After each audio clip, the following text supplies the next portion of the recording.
Tere tulemast karjäärikäänakutesse. Mina olen Kristjan ja räägin inimestega, kelle karjääritee on käinud läbi käänakute. Näiteks autopesijast ettevõtjaks, valuutaärikast pankuriks või miks mitte propagandistist progejaks. Kõigepealt üleskutse. Kui sul või mõnel heal tuttaval on huvitav lugu käänakuid täis karjäärist, palun kirjuta mulle kristjan@karmo.ee. Miks me karjäärikäänakutest üldse räägime? Eelkõige on see mulle teraapiaks ja selleks, et ma saaksin harjutada aktiivset kuulamist ja mitte nagu podcastid tavaliselt, et ennast tühjaks rääkida. Minu eesmärk on panna külaline rääkima.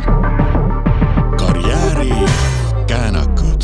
Ja täna on mul külas väga eriline inimene, kuna tänane podcast on väga eriline. See on nimelt 10. juba. Ja külas on Kaisa, kes mind kunagi ka oma ülivahvasse podcasti kutsus. Nimega siis Loovusvool. Tere Kaisa. Tere Kristjan. Räägi, kes sa oled tööalaselt? Millega sa praegu peamiselt tegeled? Mulle endale meeldib öelda, et ma olen loominguline ettevõtja. Loominguline ettevõtja on selline hea ametinimetus, et sinna alla võib panna väga palju erinevaid asju. Ehk siis, kui ma ütlen inimestele, et ma olen loominguline ettevõtja, siis nad peavad ikka küsima veel ühe korra, et aga mida sa siis teed? Aga mida sa siis teed? No ja siis ma hakkan rääkima sellest, et ma olen nagu vabakutseline graafiline disainer, illustraator, kunstnik, mul on oma äri, ma teen kõikvõimalikke erinevaid asju, mida saab teha ja kõik see on seotud loovusega ühel või teisel moel. Sinna võib sekka ka vahepeal olla esinemine või ma ei tea, inspiratsioonikõne, kirjutamine, luuletamine, näitlemine, loominguline ettevõtja. Küünik minust tahaks kohe esimese asjana küsida, kuidas see raha sisse toob? No vastuseks sinu sisemisele küünikule vastan siis selle pessimistena, et mitte väga hästi, aga optimistina siis ma tahaks ikka öelda, et kes teeb, see jõuab ja kui sa teed piisavalt palju ja selliseid asju, mis toovad raha sisse, siis ikka saab raha teenida ka. Ütleme niimoodi siis, et minu graafilise disaini töö sponsoreerib kõiki minu ülejäänud loomingulisi ettevõtmisi. Aha, selge. Nii et siis graafiline disain toob leiva lauale ja teised asjad on selleks, et ennast välja elada graafilise disaini frustratsioonidest. Jah, väga õigesti pandud. Võtsid selle ilusasti kokku. Nüüd sa järgmine kord tead, kui keegi küsib. Siis ma ütlen, et küsige Kristjani käest. Tema teab. Selge. Nii, aga ma tahaks ikkagi sellest veel natukene rääkida, et kuidas siis, kust sa leiad endale kliente? Sa tahad nii spetsiifilisi asju teada. Jaa. Kus ma leian praegu kliente? Ei peagi väga palju otsima, tulevad ise mu juurde. Aga see ei ole alati olnud nii. Eestis muidugi on selles mõttes graafilise disainerina tööd leida võib-olla lihtsam, eriti vabakutselisena, kuna meil on sellised Facebooki grupid, kus siis vabakutselised omavahel suhtlevad ja kus siis tööandjad otsivad endal töötajaid ja vahel ka siis vabakutseline ise saab ennast reklaamida. Ja kuna mina olen juba vabakutselisena või üldse graafilise disainerina circa 10-15 aastat tööd teinud, siis mul tihtilugu tulevad projektid lauale nii, et ma teen kellelegi mingi asja ja siis ta soovitab mind edasi ja siis tuleb juba keegi teine minu juurde, et kuule, et ma kuulsin, et sa tegid sellele ja sellele inimesele mingi asja ja siis nad tahavad ka minuga miskil põhjusel koostööd teha või siis keegi soovitas ja minu arust Eestis nagu see soovitamise kultuur toimib võib-olla isegi paremini kui nendes vabakutselistes gruppides tööd endale lantida nii-öelda. Aga ja teine asi, mis kindlasti aitab, on see, et kui sul on nagu portfoolio olemas, kui sa sotsiaalmeedias mingil määral oled endast jälje jätnud. Aga ma pean tunnistama, et arvestades seda, et näiteks minu enda isiklik professionaalne portfoolio on vähemalt 5 aastat uuendamata ja järjepidevalt ikka tuleb veel tööd, siis ma kahtlustan, et see ikkagi see soovitamise asi nagu toimib paremini. Jah, et selle põhjal võiks arvata, et soovitamine võib-olla isegi on rohkem väärt kui see portfoolio, aga samas soovitajad on ju mingis mõttes nagu elav portfoolio, et see on... jah, no ütleme niimoodi, et ma ei tea, kuidas teistel need asjad käivad, aga mina olen väga halb iseenda reklaamija juba eos, ma ei jaksa alati ja kogu aeg selle sotsiaalmeediaga tegeleda. Mul on küll hood, mis hetkedel ma suudan järjepidevalt mõnda aega seda teha, aga üldiselt kipub olema ikkagi nii, et ma teen need tööd ära ja siis aasta hiljem tuleb mulle meelde, et oi, oleks võinud selle ka portfooliosse panna, eriti just siis, kui ma pean ise mõnele uuele kliendile ennast maha müüma hakkama, ma ütlen, et näed, siin on mu portfoolio ja siis mul tuleb meelde, et mul pole vähemalt 4-5 aastat ühtegi asja sinna lisatud olnud. Natukene tahaksin su mikrit sättida. Nii alla ja lähemale natuke, nii, räägi midagi. 1, 2, 3. Ja, sest et natukene on see, et ma kuulen klappides, et sa käid nagu kaugemale vahepeal. Okay. Et kuulajale ka, et need mikrid on meil siuksed õrnakesed, nad vajavad lähedust. No pole hullu. Aga mul on nii kõva hääl, et ma ei tea, kuidas see lähedusega siin need lood on. Meil on kompressioon selle jaoks. Paneme kompressi peale, kui liiga läheduseks läheb. No varsti tuleb autotun ka ja no millest me siis räägime? Ka selle võiks sisse lülitada, aga jätame täna. Nii, okei. Aga kust sa üldse alustasid oma karjääri? Millist karjääri? Üldse?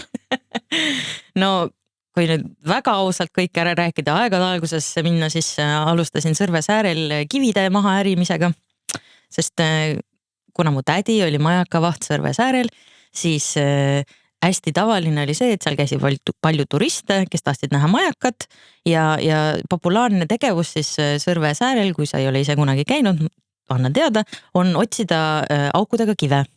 Ja selleks, et siis turistide jalavaeva vähendada, noored ärikad, nagu me olime oma vendade ja nooremate ja vanemate sugulastega seal, siis me otsisime ise need aukudega kivid ülesse ja panime siis nii-öelda letile, mida sai siis 20 sendiga endale osta, kes ei viitsinud ise kivi otsima minna.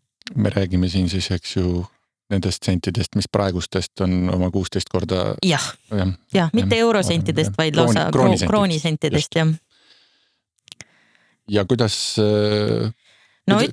äri läks? No ütleme nii, et minul ei läinud äri nii hästi, aga vend, kes mul praegu ka juhuslikult või mitte juhuslikult töötab müügialal, tema suutis oma kivid mõnikord ka 20 või 50 krooniga maha müüa. Et ütleks, et tegemist oli kindlasti sellega, et ta oli noorem ja nunnum ja kindlasti ka siis nagu keelebarjääriga, sest soomlased ei saanud päris täpselt aru, et kas me müüme sentides või kroonides. Ja siis sujuvalt ma tean, et mu vennal õnnestus mõned kivid ikkagi päris hea kasumiga maha müüa. Geniaalne. Aga mul ei ole see müügiasi kunagi väga hästi välja tulnud. Ehk siis tegelikult juba varajasest noorusest on võimalik teha mingisuguseid järeldusi või ennustusi, et tema võib-olla sobiks müügitööle, tema mitte nii väga. No absoluutselt, selles suhtes mõlemad mu vennad, aga eriti just noorem vend, et tema on siuke paras lõuapoolik olnud terve elu, vastust võlgu ei jää, huumorit on tal ka omajagu ja karismat, sellest ma ei hakka rääkimagi. Ühesõnaga, tema võib rääkida musta-valgeks, kui vaja on. Mina mitte nii väga.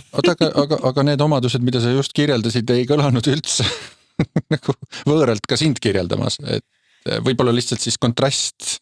No võib-olla kontrast on see, et mulle ei meeldi asju müüa, mulle meeldib entusiastlikult asjadest rääkida, mis mõnele inimesele mõjub paremini, sest ta on aus ja ehe, aga ta ei ole otseselt suunitletud. Kuidas ma ütlen, kui müügimees teeb müügikõnet, siis tal on mingi eesmärk.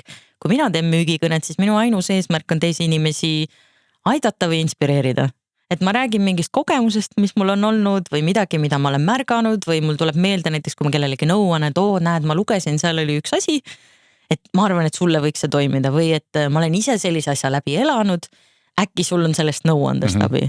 Et jah, karisma mul on, entusiasmi mul on, aga seda nagu otsest nagu müügitööd mulle ei meeldi teha.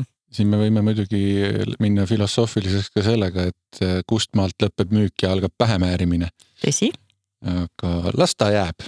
No ma ütlen, et loova inimese puhul see vist on suht tüüpiline, et iseenda nagu loomingut, on see siis kunst või laul või muusika, et seda on kuidagi raske müüa et see kas meeldib sulle või see ei meeldi sulle, et minu arvates sellist nagu maitsega seotud asja on raske müüa.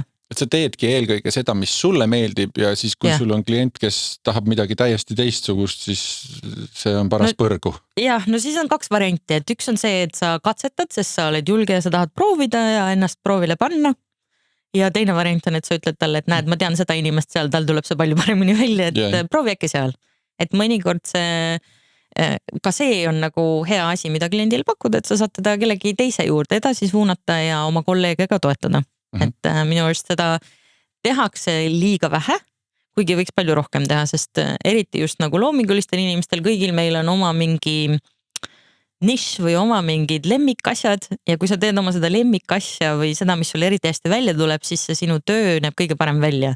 Et kui sa hakkad midagi sealt kõrvalt tegema, siis on nagu 2 võimalust, kas see tuleb selline kehvemapoolsem või sa ületad ennast ja sa saad sellega hakkama ja õpid mingi uue oskuse. Et noh, ma ise olen hästi tavaliselt väga enesekriitiline just selliste projektide puhul, kui tahetakse midagi täiesti uut, et ühest küljest on see põnev nagu õppida midagi uut, aga kui see siis välja ei tule või ei tule nii hea välja, nagu ma tahaksin või ma tean kedagi, kes teeb paremini, siis ma tavaliselt saadan selle inimese juurde, kes ma tean, et teeb paremini.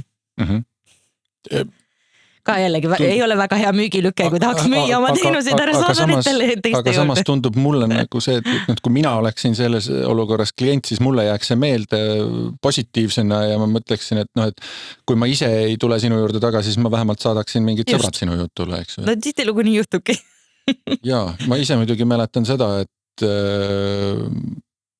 et sul on tööd nii palju, et kui sult midagi tellida, siis tuleb ikka kellegi teise jutule minna. See oli võib-olla seotud sellega, et aga jõuame sinna kunagi hiljem. Räägime siis sinu karjäärist. No ühesõnaga, kivide müügist siis juba rääkisime, siis sealt järgmine hetk, mida mina mäletan nii-öelda karjääri või tööalase jõupingutusena oli see, et ma elasin Tartus, ma olen terve elu elanud peaaegu Tartus, mingi osa Tallinnas, aga oma lapsepõlve ma veetsin Tartus ja Tartus sellises kohas nagu Supilinn. Ja Supilinn on selline, nagu Kalamaja Tallinnas, ütleme siis selline hipsterite place, vanasti oli, nüüd ta on veel rohkem hipsterite place. Aga et siukene nagu natukene maalähedane, aga natukene linnalähedane, et on kesklinnast ainult mingi 5 minutit jalutada. Ja meil oli seal selline kohalik siis, nimetaks külapoeks, aga ta ei olnud nagu külapood ka, aga ta oli selline nurgapood, mida siis pidas üks hästi vahva Ukrainast tulnud paar, kui ma õigesti mäletan, võib-olla, ühesõnaga kuskilt sealt kandist. Nad ei rääkinud eesti keelt, nad ei rääkinud vene keelt, aga nad rääkisid mingit slaavi keelt. Ja nende juures ma siis üks suvi käisin suhkurt kaalumas. 1 kilostesse pakkidesse, siis sujuvalt sellest suhkru kaalumisest pandi mind leti taha teenendama ja siis 14-aastaselt minu esimene töö siis oli nii-öelda nagu klienditeenindaja olla seal poes. Kuna see oli siuke nurgapood, siis mina 14-aastane tegelikult ei oleks tohtinud väga paljusid asju seal võib-olla poeletil müüa, aga see ei olnudki üldse nii oluline, et see oli selline hea töökogemus, õppisid kiiresti ära, et mingis kellaajaks peab tööle minema ja midagi peab seal tegema ja puhastama ja jube hästi õppisin ka selle ära, kuidas rääkida eesti keelt väga huvitava aktsendiga. Et see oli ka nagu huvitav lisand, mis tuli tööga kaasa, mis on paratamatu, sest mul on nagu siuke hea keelevaist, siis ma tavaliselt hästi palju võtan teistelt inimestelt üle nende ütlusi, kõik neid sõnu, mida inimesed kordavad tihti, kõik võimalikke aktsente. Kusjuures on huvitav teema, et mingis mõttes nagu räägitakse, et ma ei tea, et aktsendi jäljendamine, et see nagu on mõnitad või? Aga teistpidi jällegi ju on see, et mimikri pidi olema kõige suurem kompliment, mis sa saad teha kellelegi, et kui see ikkagi sulle niimoodi külge jääb, siis ja seda enam, et ma tean inimesi, kellel see on täiesti alateadlik, et sa lihtsalt hakkad teist inimest peegeldama mingites maneerides. No minul on näiteks niimoodi, et kui ma Saaremaale lähen, siis ma kõlan nagu saarlane, moo ja soo ja kõik tuleb kohe tagasi, et kui ma mõned aastad seal õppisin, siis põhimõtteliselt kohalikud ei saanud aru, et ma ei olnud nii-öelda saare pealt, vaid et olin mandri pealt. Kas õõ kaob ära? Vot õõga on natukene keerulisem, aga jah, see öö tuleb sinna sisse üpris kiiresti. Et ma arvan, et kohati nagu osa sellest on seotud sellega, et ma seal lapsepõlves nii palju aega veetsin, et peaaegu kõik suved. ja noh, see lapsepõlve nii-öelda keelekogemus jääb veel kuidagi eriti tugevalt nagu sisse, et see tuleb tihtilugu kiiresti tagasi siis hiljem. Ja teine asi, mis ma öelda, see ongi see, et see alateadlikult tegelikult toimibki minu puhul, nii et kui ma satun mingisse keelekeskkonda või suhtlemagi väga intensiivselt kellegagi, siis minu jaoks see ongi alateadlik, ma ei saa seda ise sundida. See ei ole midagi, mida ma teen meelega, vaid see võib nagu juhtuda niimoodi isegi automaatselt ja kogemata, et kaks väga head juhtu, et ükskord ma sõitsin bussiga, ma ei mäleta, kas vist Tartust Tallinnasse ja sattusin istuma siis ühe eesti venelasest siis ütleme või siis eesti keelt, vene keelt rääkiva aktsendiga tudengi kõrvale. Meil oli väga huvitav vestlus ja siis sujuvalt tund aega peale seda, kui me oleme vestlema hakanud, hakkasin ma rääkima ka vene keele või eesti keelt niimoodi natukese väikese aktsendiga ja see oli väga piinlik olukord, sellepärast et minu eesmärk ei olnud üldse kuidagi talle jätta muljet, et ma tema üle nalja heidan, aga ma ei saanud seda ära ka lõpetada. Ja teine kord, kui mul see juhtus, oli siis, kui ma lendasin lennukiga, käisin Põhja-Iirimaal ühel sõbral külas ja lennukis siis istusin ühe soomlasest härra kõrvale ja terve tee sealt Põhja-Iirimaalt siis Eestisse tagasi tulles mina rääkisin juba nagu iiri inglise aktsendiga inglise keelt, nii et ta lõpus küsis, et kas te olete Iirimaalt pärit, ma ütlesin, et ei, ma ei ole, et ma olen Eestist, aga lihtsalt näed, läks nii, oli nädal aega puhkust, jäi külge jälle, võtsin kaasa. See läheb sujuvalt hiljem üle, aga jah, et see on nagu üks asi, mida ma pean alati jälgima, eriti võib-olla eriti teravalt tuleb see välja siis, kui ma näiteks muusikat tegin, et ma ei tohi kuulata teatud asju liiga kaua järjest ja samuti tegelikult tuleb see ka nagu kunsti või ka disaini tehes välja. Et kui ma tahan midagi täiesti originaalset teha, siis ma ei tohi minna otsima mingeid teisi võimalikke versioone või teiste inimeste tehtud asju, sellepärast et ma kipun nagu alateadlikult selle siis ka kohe oma töösse kuidagi sünergiliselt sisse peitma. Eeskuju nakkab väga kiiresti. Just. Okei, nii, läheme karjääriga edasi, nurgapood. Ja siis peale seda ma töötasin ühes Hiina restoranis, see oli vist siis juba 11 klass. Et sealt vahepealt nagu väga ei olnudki minu arust. Et siis ma olin jah Hiina restoranis olin ettekandja mõnda aega, umbes 6 aega. Ma ei teagi, miks ma sinna väga palju kauemaks ei jäänud, see ei olnud minu lemmiktöö. Võib-olla selle ja siis võib-olla veel mingi põnev kõrvalepõige oli see, et kui ma Tallinnasse, enne kui ma Tallinnasse elama tulin, see oli veel enne keskkooli lõppu, siis üks suvi ma arendasin ka veebidisaineeri tööd. Ühele metallifirmale oli vaja teha kodulehekülge ja ma olin just ära õppinud, kuidas kasutada iFrame ja kirjutada siis notepadis koodi ja siis ma tegin neile sellise kõige lihtsama kujulise veebilehe seal. Ma arvan, see võis olla 2000 algus, pidi olema umbes sinna kanti. Et jah, et aga veebidisainerit minust ei saanud sellepärast, et ma sain aru, et see mulle ei meeldi. No kes meist sel ajal ei oleks vabakutselist veebidisaini teinud?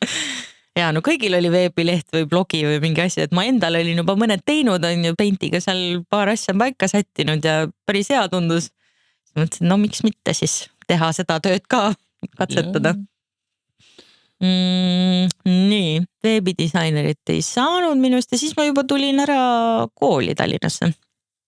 Et minu eesmärk oli siis minna arhitektuuri õppima ja Tallinnas ma sain tehnika kõrgkooli siis arhitektuuri sisse.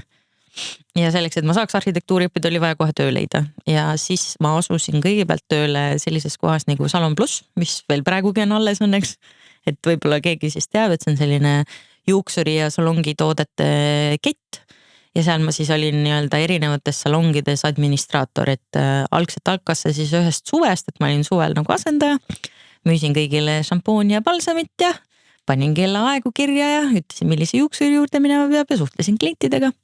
Huvitav, kas me võisime siis ka kokku puutuda juhuslikult, sellepärast et ma käisin Järve Salon Plussis.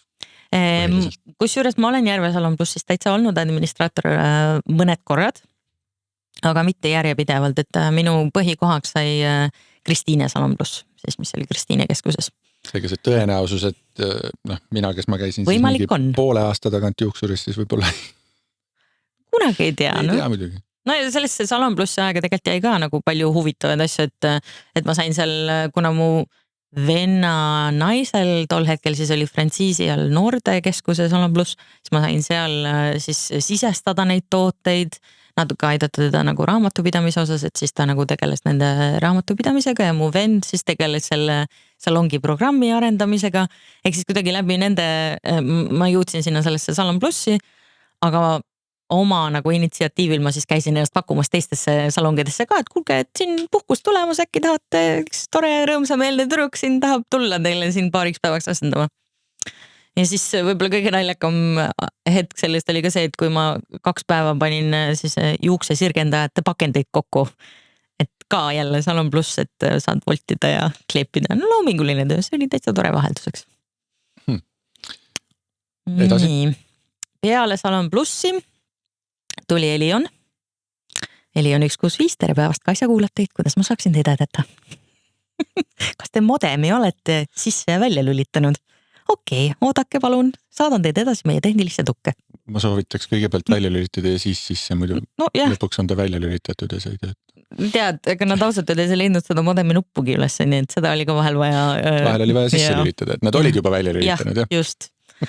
Ja mis mul veel siis? No Elion oli selles suhtes selline esimene töökoht, võib-olla kõige hirmutavam osa oli seal eesti ja vene keel.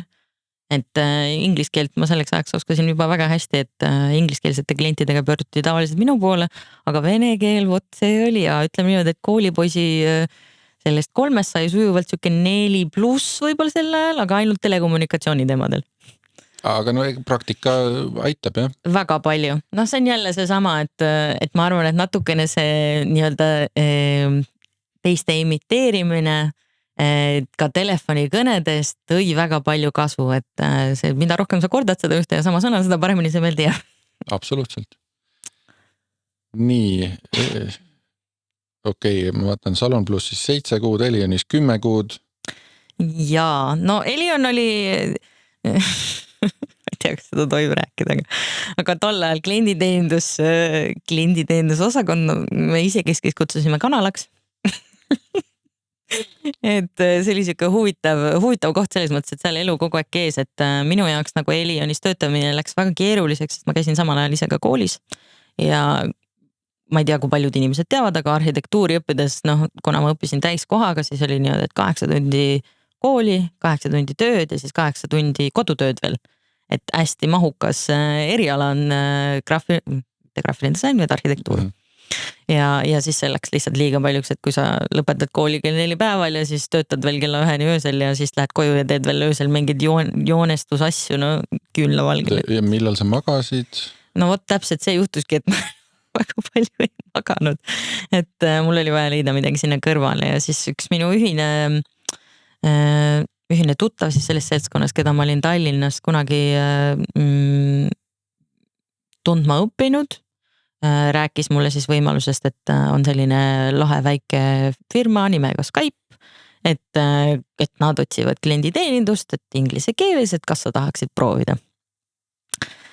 Ja ma mõtlesin, et no väga tore, et siis ma saan oma inglise keele oskust arendada, et miks mitte, et tundus nagu tasuv töö, et ta väga kiitis seda, ütles, et väga vahva on meil siin. Ja siis ma nagu katsetasingi, et Skype oli siis nii-öelda kõige esimene selline tehnilise taustaga firma võib-olla, kuhu ma läksin tööle. Et enne seda, Elion oli selles mõttes telekommunikatsioon, aga tal ei olnud midagi arvutitega otseselt nagu seotud, internetti oskab igaüks müüa.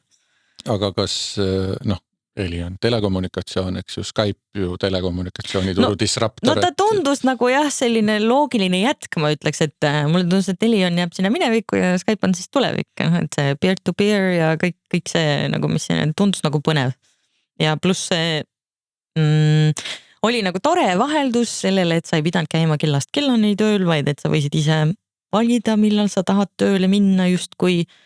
Ja seal oli hästi palju noori ja ühesõnaga see oli siukene huvitav samm tuleviku poole.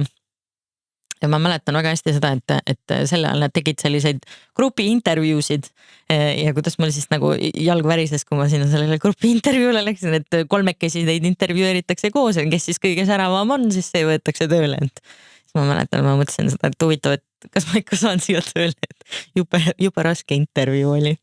Et kogu oma selle nii-öelda kogemuse juures, et kas see siis toimib minu heaks, aga tuli välja, et väga hea kirja kirjutasin, noh siis oli motivatsioonikirja kirjutada inglise keeles ja ikkagi võeti tööle, nii et siis ma kuidagi sattusin sinna Skype'i maailma. Ja rääkides sellest, et siis tundus, et see on tulevik. No... Elion ei ole enam Elion. Jaa, just. No, aga Skype ei ole enam Skype ka. Skype ei ole enam Skype ka, just täpselt. Et noh, siis omal ajal, kui mina sinna läksin, ma olin kõige noorem töötaja. Ma olin just vist 19 saanud, kui ma ei eksi. Ma olin 124 töötajast. Oh. Ja me läksime oma parima sõbrannaga koos sinna. Samal siis päeval alustasime. Ja hästi naljakas oligi just vaadata, nagu, kuidas meie karjäärid läksid nagu väga erinevates suunades, et meil olid põhimõtteliselt samasugused taustad, samasugused kogemused ja siis nagu kuhu keegi arenes selle firma sees, et jah. Võib-olla kõige põnevam seik sellest Skype'i algusest oligi see, kuidas ma siis nii-öelda korraliku koolitõrku kombel läksin sinna kohale ja ütlesin, et teil on siin kõik korrast ära. 3. päeval kirjutasin korja kirja oma ülemusele, et miks teil siin kõik nii korrast ära on, et teil on vaja protsesse, teil on vaja teha seda. No, Elion on nagu on protsesside koht, et ma siis tulin nii-öelda sellise kindla taustaga, et esimene päev ma jõudsin kohale, öeldi, et siin on su laud, siin on su monitor, siin on su arvuti, et noh, ma ei tea, ühenda need ära ja hakka tööle. Noh, mingit sissejuhatust, et tule, et ma näitan sulle programme või midagi, et Elionis ma tegin 6 aega, käisin koolitamas enne, kui ma üldse tööle lasti, siis ka veel umbes oli sul see käehoidja seal kõrval, et siis jõudsid Skype'i, et põhimõtteliselt noh, hakka tööle. Siis 3. päev, et kulge poisid tüdrukud, see käib nii. Ei tea üldse. Jaa, ei no ma mäletan, et ma ikka päris nagu natukene pabistasin, et äkki mu ülemus ei võta seda nagu väga hästi vastu, aga ta oli siuke tore välismaine noor härra ja hästi siuke entusiastlik grupijuht meil, et ta võttis seda huumoriga ja sai aru, et mul on tõsi taga ja noh, eks siis seda sellist uuendusmeelsust või seda, et ma tahan teha, et nii, et asjad oleksid paremini ja hästi ja korralikult tehtud, et see pigem nagu ma arvan, et hiljem tuli mulle ka nagu kasuks. Kuidas siis läks? Said asjad paremaks? Said, hiljem ikka said. Mitu päeva läks? Ei no päev vist läks ikka natuke kauem, aga jaa, ma ise vähemalt tunnen, et ma näitasin päris palju nagu initsiatiivi seal ülesse. Et see selles suhtes nagu see klienditeenindaja töö, noh, mis ma seal siis tegin, oligi see, et ma olin klienditeenindus, aga meili teel, et kui ma enne olin klienditeenindus telefonidel, siis seal nagu toimus kõik siis nii-öelda meili teel või foorumis isegi alguses, et siis ei olnud veel isegi meili. Ja noh, seal olid mingid ettekirjutatud vastused, on ju, et aga mulle sellest ei piisanud, et noh, et ma vastan mingi ettekirjutatud vastus, on ju, et see on stamp, on ju, et mina nagu üritasin alati aru saada, et mis see süsteem seal taga on. Et kuidas see toimib, et kui ma saan aru sellest, kuidas need asjad toimivad, siis ma saan palju paremini nõu anda inimestele või ma tean, kust otsida viga, et nagu seda süsteemi peab mõistma. Et minu just hästi tihti nagu klienditeenindusega tehaksegi seda probleem või seda nagu tekivad sellised situatsioonid, et antakse siis nii-öelda see lahendus kohe kätte, aga ei räägita, mis see probleem on ja mis see põhjus on ja kust see tuleb, et see sellist nagu mõtlemist, loogilist mõtlemist võiks olla palju rohkem. Et kui sa annad inimesele selle autonoomsus, et mina ise saan aru, kuidas need asjad toimivad ja mina ise saan otsustada, mida ma vastan neile või missugust nõu ma annan, siis see inimene, ma arvan, teeb ka palju parema meelega tööd, et see siuke iseseisvus ja vabadus ise otsustada, see on mulle hästi oluline olnud alati. Siin on nagu 2 taset seda, et üks on see klienditoe, eks ju, spetsialist ja järgmine siis on, et klient ise ka, et kui sa annad talle ikkagi nagu kala asemel õnge, et siis ta võib-olla järgmine kord ei pöördu. Just, et no ma arvan, et see on ka üks asi, mis nagu ka hiljem nagu kas või graafilise disaini nagu karjääril peale mõeldes on tegelikult see üks suur edualus, et kui sa lähed arsti juurde, sa tahad ju arsti käest teada, et miks on asjad nii mu kehas, miks ma olen haige või mis see võis põhjus olla või kus see tuli või kui ta kasutab pakub sulle mingit ravimid, et miks see ravim just töötab ja kuidas ta töötab, mis ta mu kehale teeb. No tahaks lihtsalt teada, et mis tabletti ma võtan ja kui palju ja nägemist. No sa tahad lahendust, aga okei, on ju. No sina võib-olla toimid teist, mulle meeldib, kui mulle räägitakse nagu... Mulle ka meeldib, kui ma tean, mis on juurpõhjused ja just. Kuidas nendega tegeleda. Et kui sa nagu annad inimesele... Ma korra veel... Kas ma liigutasin paigast ära? Nüüd on... vaata see juhe hakkas sulle vastu käsi aeg-ajalt nagu kätele ette jääma, et siis italaane. Muudame protsessi, et siis on nagu ma nagu italiano, vaata, ma räägin palju kättega. Ei, see on väga okei. Rahutate kätte sündroom. Ongi, aga lõpuks tuleb, eks ju, kohandada ennast ja protsessi sellega, mis olukord tegelikult on, et ei ole siin, et üks asi sobib kõigile ja kõigeks ja alati samamoodi. Mis asja, ainult üks hambapasta, ainult üks kingaviks, ei ole siin midagi. Milline? See mis üks hambapasta? Ja õige. See üks ja õige. Mis on sinu jaoks üks ja õige? Ma ei ütle. No võtta, see ongi õige. Nad ei maksa mulle piisavalt. Aga mina maksan selle eest palju. Nii, okei. Skype'is ühesõnaga alustasid siis kasutajatoe agendina. Need fancy nimi on. Siis korraks olid veel senior agent. No tead, sellega oli ka nüüd selline lugu, et senior agent siis oli see, kes põhimõtteliselt hakkas õpetama teistele, kuidas asju teha. Kuna ma ei suutnud ju suud kinni hoida, et kuidas asju paremini saab teha, siis ma ikka vahepeal käisin ja kätsaldasin ja rääkisin, et kuidas ikka saaks paremini teha. No, neil oli alguses oli seal selline lähenemisviis siis, et kui keegi uus tuli, on ju, noh, mitte siis, kui mina tulin, aga peale seda siis hakkas toimuma, et kui keegi uus tuli või mingi uut teema siis nii-öelda klienditeenindus nendes sfääridesse sattus, et siis keegi tuli ja näitas kõrvalt, et kuidas need asjad käivad. Ja ma ei tea, ju mul siis on nooremast peast juba olnud nagu sellist kannatlikkust võib-olla selgitada asju inimestele niimoodi, et nad saavad sellest aru, noh, kõik see, nagu ma ütlesin, et kui sa saad aru, kuidas asjad käivad, siis sa tead palju paremini, miks sa vastad, et ju mul siis seda oli nagu rohkem, nii et lõpuks kuidagi juhtus niimoodi, et hästi palju tulid nagu need uued inimesed minu juurde, nii-öelda minu käe all õppima ja siis mingi hetk ma juba hakkasin enda peas mõtlema, et kuidas saaks seda veel paremini teha, et see, et kui tulevad uued inimesed ja et kuidas nad saaksid kiiremini õppida ja kuidas me saaksime neile anda kohe mingi materjali kätte, mille abil nad saavad õppida. Ja aretasin siis nii-öelda nagu sellise tiimisisese, ütleme siis nagu Wikipeedia välja, kus siis saab otsida kiirelt nagu neid vastuseid ja põhjuseid ja asju, et kui tuleb keegi uus, et siis tal on juba nagu mingi õppematerjal olemas.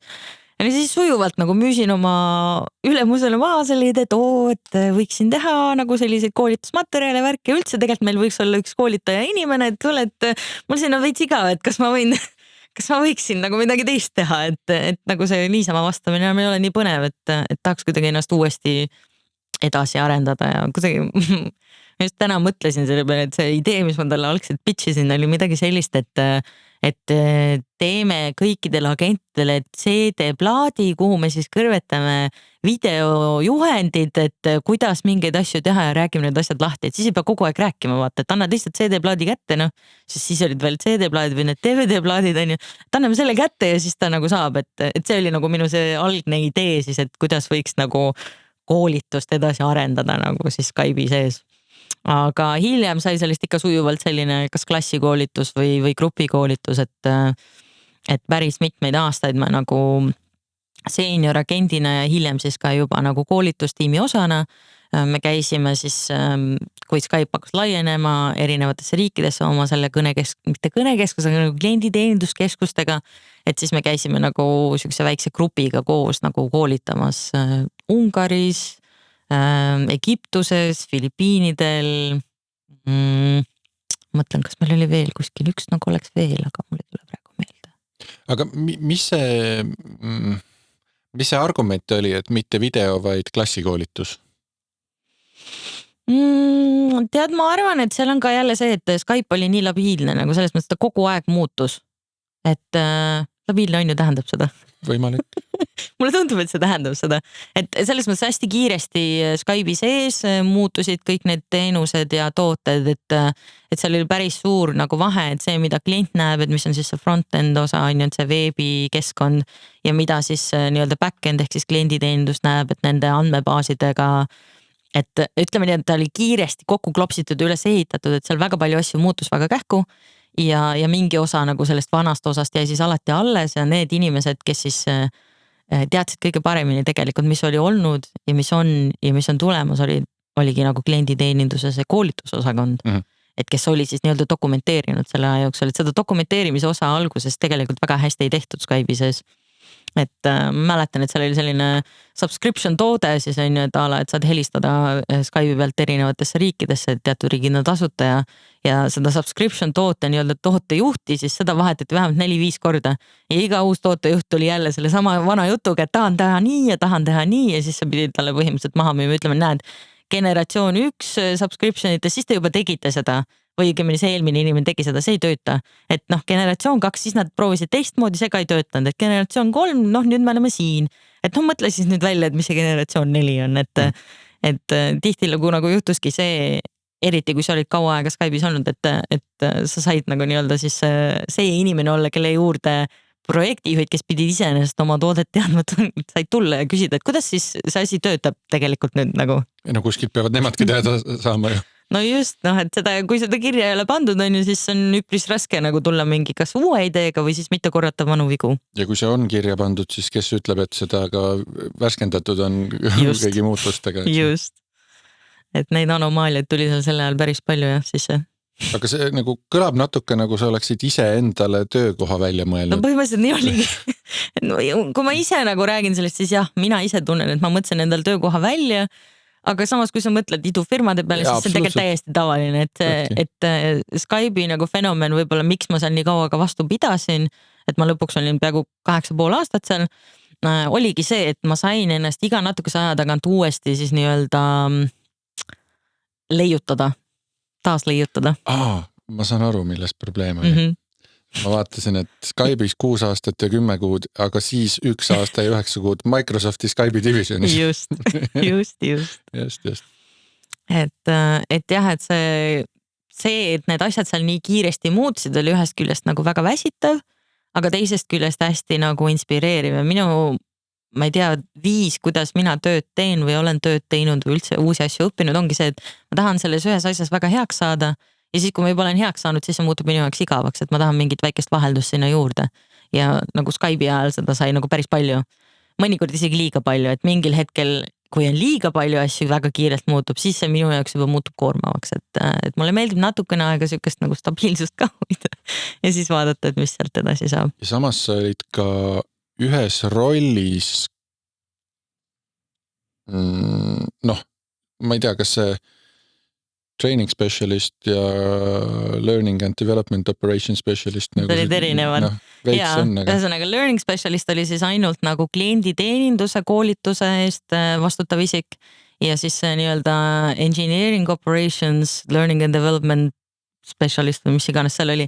See oli siis põhimõtteliselt kogu engineering osakonna koolituste koordineerimise roll, et see oli siis nagu, et üleöö sul on nagu 1000 inimest endal, noh, ehk siis klienditeeninduse osa ja laiendid, siis sellest sai sujuvalt 2000 või 3000 inimest, kelle nii-öelda haridusteekonna või siis koolitusteekonna eest äkitselt vastutavaks muutusid, et see oli nagu ütlen ausalt, et minu jaoks oli see väga-väga suur muudatus, sest et kui enne ma teadsin, mida ma nii-öelda müün, siis selle koordineerimise osas, siis ma tundsin küll sellist nagu kerget aukartust, et esiteks ma pidin koordineerima üle 7 riigi, mitte ainult Eesti piires, on ju, et näiteks minu ülesandeks oli, ütleme, et Rootsis on koolitus 15 juuni, 2 päeva, mina pidin organiseerima ruumid, kus need tehakse, näiteks mingi hotelli, konverentsiruumi organiseerima, toitlustuse organiseerima, vaatama, et inimesed saaksid kätte infomeilid, et nad peavad sinna koolitusele minema, et grupp saab täis,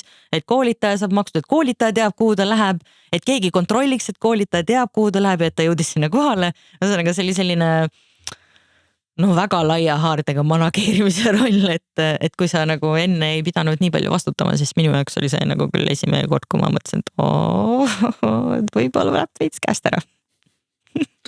Et kui sinnamaani oli nagu see, et sa tegid seda, kust sa ise olid tulnud, nüüd järsku laienes hüppega. Ja noh, eks seal oli jälle juhtide vahetus ka, nagu et see on jälle see tavaline, et kui sul on ühte laadi keskkond ja ühte laadi juht on ju, siis äkitselt tuleb keegi teine hoopis teistsuguse energiaga peale, teistsuguste ootustega.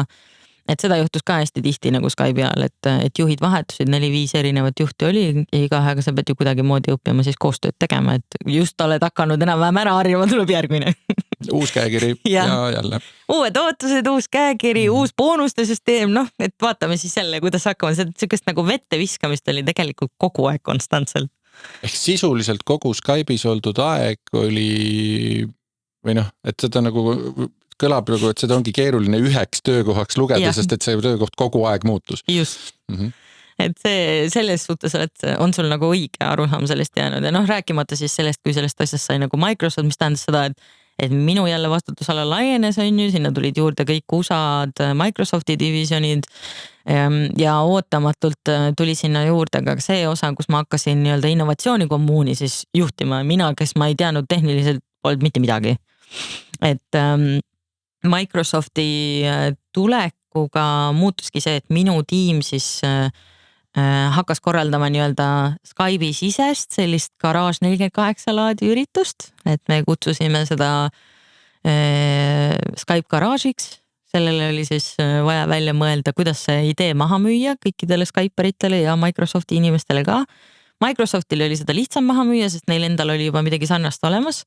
Aga Skype'i inimestele, eriti Eestis, kus igal ühel on oma startupi idee ja on olemas Garage 48, kuhu sa ideed arendades minnes idee kuulub sulle, on ju, mitte sinu firmale, kelle heaks sa töötanud, siis oli seda nagu üpris raske nagu maha müüa, et see oli ka võib-olla üks sellised projekte, mida ma väga kartsin. Kartsin just nimelt sellepärast, et see oli jällegi väga nagu erinev sellest, mida ma sinnani olen teinud. Mõelda ise välja mingi turundusplaan, panna kokku mingi reklaamvideo, leida need argumendid, miks keegi peaks tahtma üldse tulla sinna hackathonile ja mis siis, kui keegi ei tulegi ja mida ma neile siis ütlen, et nagu see on nagu Garage 48, aga teie ei saa siit midagi, et see on kõik selleks, et Skype oleks veel parem või Microsoft oleks veel parem. Et selline mõtteviisi muudatus juba oli nagu, ma oma peas vähemalt tundsin, et see ei tööta, see oli nagu selline, ma müün midagi, millesse ma ise ei usu. Aga toimis, ei toiminud? Toimis, muidugi toimis. Ei no ta toimis läbi selle, et minul oli kerge paanikahoog, kui need asjad juhtusid, aga need asjad juhtusid, sest ma olin vähemalt selle koordineerimise osa kuidagi juba hästi nagu juba selgeks saanud selleks ajaks. Et seda, kuidas üritust nii-öelda juhtida ja läbi viia, seda ma juba oskasin. Aga paanikahoog? Aga paanikahoog tuli pigem sellest, et esiteks mul oli päris suur lavahirm veel tol hetkel, teiseks ma üritasin müüa maha midagi, mitte, et ma ei oleks ise uskunud sellesse, ma ikka alati usun sellesse, mida ma teen, aga ma ei teadnud, kuidas seda müüa inimestel, kes minust on targemad, paremad, teavad, mis asi see on. Nagu, tule palun, hakka koodima mingit uut ägedat ideed, see on nii tore, ma ise ei tea, kuidas see käib, aga ma olen kindel, et sul on lõbus. Noh, umbes siukse stiilis, et see oli nagu... See kõlas väga usutavalt praegu, ma oleks kohe tulnud. No kõik, mida ma ei osanud, ma ise ütlen alati, et ma kompenseerisin oma entusiasmiga. See oli nagu pime usk mingisse ideesse, ma teadsin, et ma pean seda tegema. Kuidagi peab see toimima. How it happens, magic happens, I don't know, in the end there's. Siis on nagu see hea idee, on ju. Ja see paanikahoog tõesti oligi läpselt niimoodi, et see üritus toimus, ma mäletan, et nagu ma olin magamata, ma ei olnud nagu...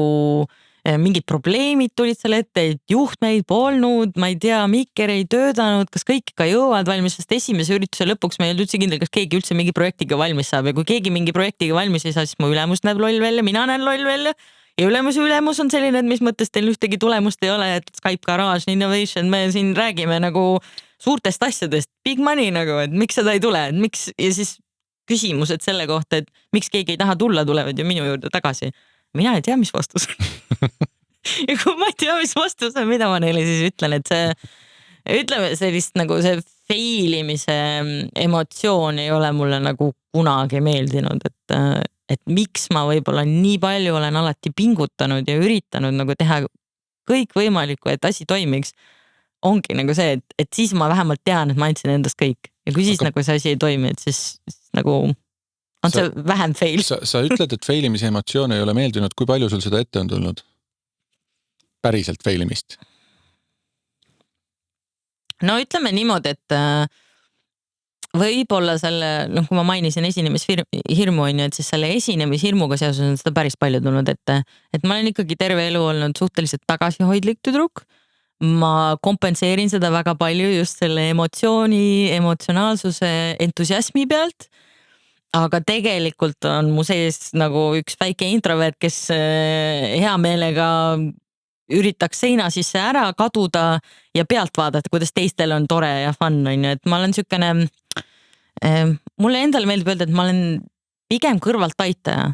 Mulle ei meeldi juhtida otseselt, kui ma pean seda tegema, ma saan sellega hakkama, ma sunnin ennast sealt läbi, aga reaalsus on see, et ma ei tunne tegelikult ennast selles rollis väga mugavalt, et mulle meeldib inspireerida, mulle meeldib aidata, mulle meeldib lahendusi sulle välja pakkuda, aidata sul nendeni jõuda, sind motiveerida, aga kui sa ütled mulle, et sina vastutad, siis ma tahaks minema minna.